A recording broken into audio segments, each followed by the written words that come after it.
রাত্রিবেলা আমরা আমাদের বাচ্চা ছেলে মেয়েদেরকে যখন খাওয়াই, বাচ্চারা খেতে চায় না, এরকম হয় আপনাদের ফরিদপুর এলাকায়?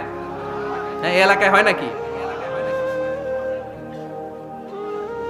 খেতে চায় না বাচ্চারা, এই চকলেট দেখায়া, এই মিনা কার্টুন দেখায়া, এইটা সেইটা এগুলো সেগুলো বলে, গল্প টল্প বলে ভুলায়া খাওয়ানো লাগে, তাই না?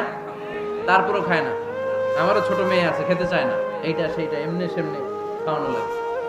তো শেষে না পেরে মা বাবা বলতে বাধ্য হয়, ওই যে ভূত আসতেছে, ভূত, তাড়াতাড়ি তাড়াতাড়ি খাও, তাহলে যে ভূত ধরবে তোমার। ওই যে বাঘ আসতেছে, বাঘ, তাড়াতাড়ি খাইলে নাহলে বাঘে কামড়াবে।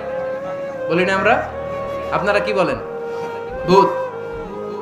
আর কি বলেন? হ্যাঁ হ্যাঁ, আচ্ছা, এক এক জায়গায় এক একটা আমরা বলি, ভূত আসবে, বাঘ খাবে, ভাল্লুক খাবে, তাড়াতাড়ি খাও। মদিনাতে যখন ওমরে ফারুক আমিরুল মুমিনিন, মদিনার মায়েরাও বাচ্চাদেরকে খাওয়াতে পারতো না, ছোট্ট মেয়েদেরকে খাওয়াতে পারতো না, খাওয়া নিয়ে যন্ত্রণা করতো।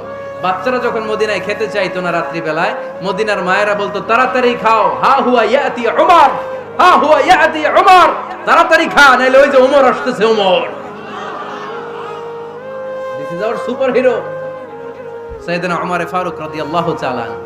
শুধু শয়তানি ভয় পেত না, মুনাফিকরাও ভয় পেত, জমের মতো ভয়।